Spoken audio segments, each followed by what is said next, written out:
How are we doing, guys? All Leeds TV, Leeds 2, QPR 1, and this is my match review of the game. I'm sorry it's a little bit late this week. Just didn't quite have a chance or time to film it straight after the game or any earlier than this. It's been a little bit late. I apologise for that. Hopefully it's not going to become a regular thing. But let's get on with it. So, big win again. 4 wins in a row. Starting to build a bit of a gap on the third place, but still feet still on the ground for me. I feel the ingredients are all there for promotion. Certainly from what I've seen. Maybe January has come at a good time for us in terms of injuries. We've got a chance now to sort of respond to that. There's only a couple of more games now till January. But I feel like we're building something. We really are building something. We're not just sneaking wins, being really, really lucky. I just feel we are genuinely, there is a plan in place. There's been a plan in place all season, but I think now, around crunch time, December, when games are coming thick and fast, the pressure's starting to the games are starting to become a little bit more important. It's all well and good doing what we did at Derby and Stoke when it's right at the start of the season and there's no real pressure on those kind of games. Certainly not as much pressure as there is now. But yeah, that's a key point straight away. But the starting 11 we went with, so we went back to a 4-1-4-1 against QPR. Bailey Peacock-Farrell, Jamie Shackleton right back, Pontus and KP centre backs, something I wasn't too surprised about. Barry Douglas left back, Adam Forshaw in the holding midfield role, Pablo Hernandez right, Matthias Click, Summer Saiz in the middle. Sorry, in fact I got that a little bit wrong.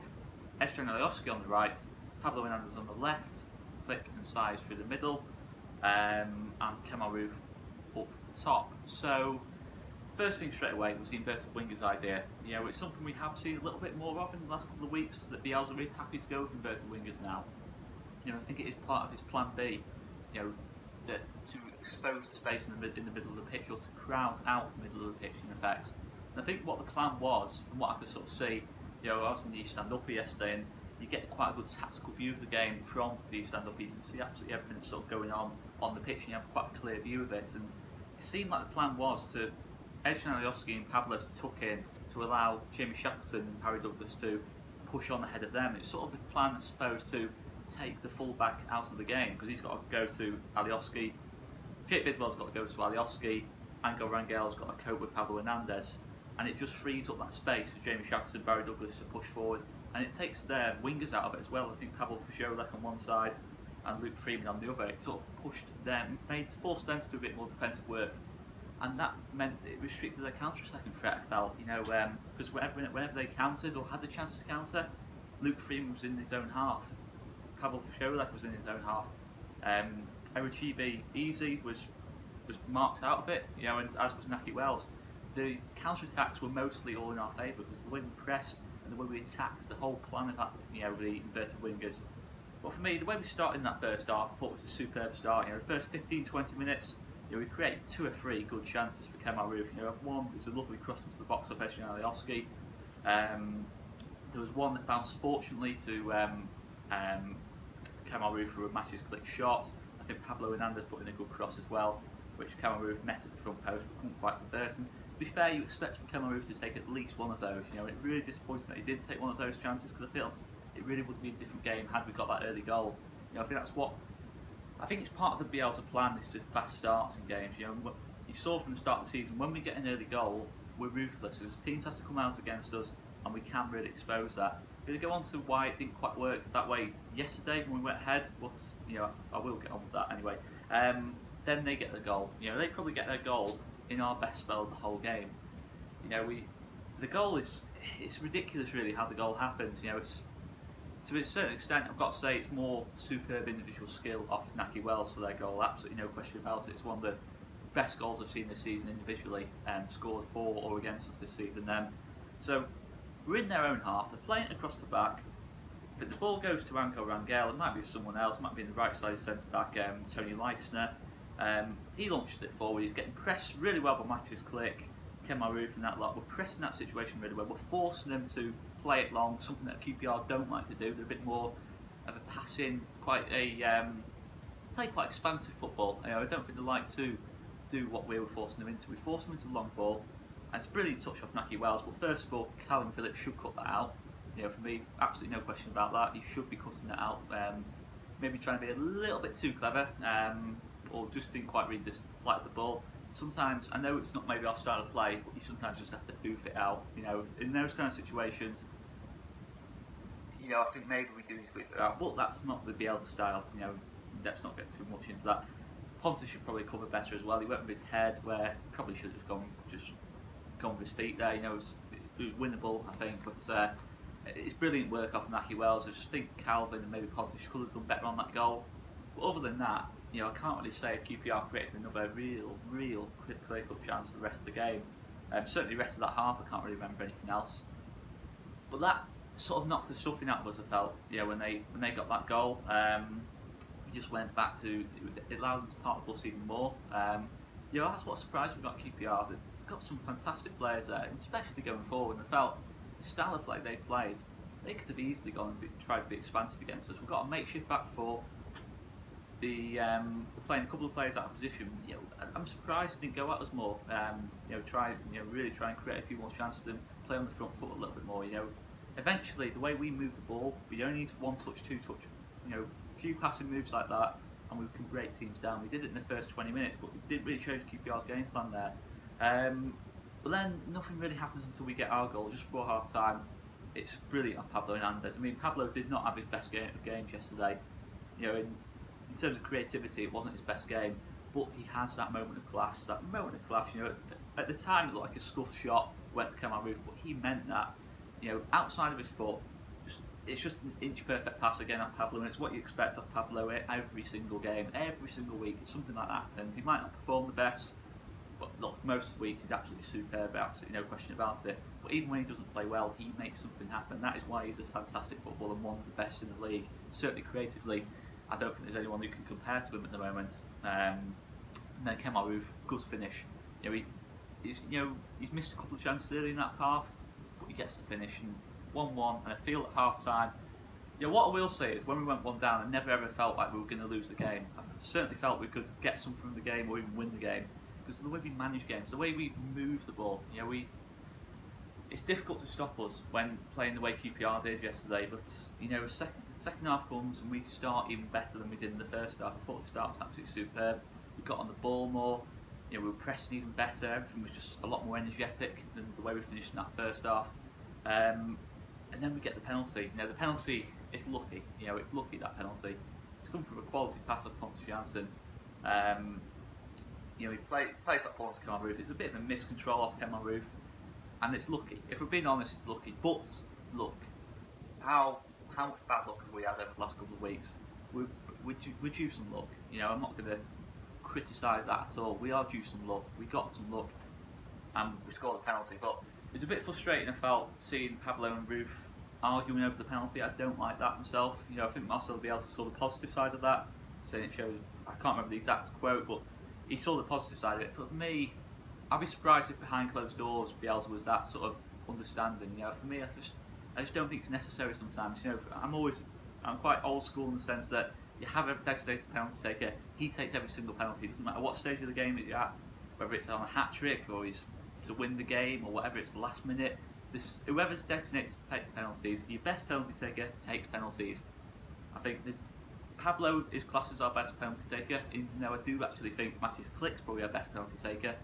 I just don't. Yeah, it frustrated me a little bit. We scored the penalty, but it just felt a bit unnecessary. That maybe being a bit overcritical. Then the rest of the game in general, we created some good chances. You know, Kemal Roof had another good chance. Jimmy Shackleton, who was superb throughout the game from right back. It was a lovely solo run just over the bar on his left foot when he just cuts in, and you know, we created plenty of chances. We arrived into that box so many times. We created chances, and it was just a bit frustrating we didn't take more of the chances. You know, we were reliant on that penalty to win the game. But yeah, you know, if we create that many chances, we have got a real good chance of getting enough goals to get promoted. That's simple as that.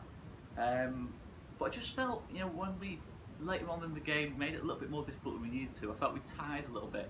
You know, we did a lot of solid, just constantly double pressing everywhere on the pitch for those first 70 minutes. We just lost a little bit of energy. I felt maybe, yeah, I don't think a couple of players really felt it. You know, we just didn't quite finish the game as strongly as I felt we could have done. We had a couple of counter-attack opportunities, quite a few counter-attack opportunities actually. We just made the wrong decision at times. A couple of times we went for shots where we should have passed. The past where he could have shots. But at the end of the day, this team feels ready to me. You know, the fact we've won 4 games out of 4, and I wouldn't say any of the 4 games we have reached our potential in them. That shows a real promise to me. That shows how good this team is. You know, we've got players to come back. You know, Izzy Brown, Patrick Bamford, I think were both on the bench yesterday. In fact, sorry, no, only Patrick Bamford was on the bench yesterday, but Izzy Brown is to come back in as well. You know, you're looking at when we get all our full squad back, how good a team we could have. You know, compared to the rest of the league. You know, I'm not necessarily going to say it's the best squad in the league, but in terms of balancing that lot, we do have a really good potential here. You know, we can play any system we want when we get all our players back as well.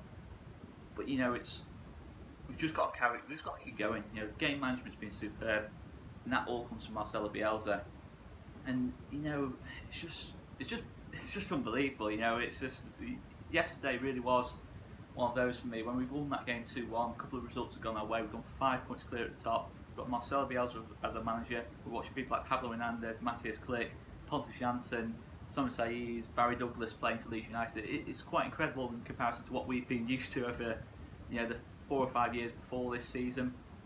You know, me, Joe and Conor sort of had the chat before the game, and that lot, you know, the pre-game chat in All by One.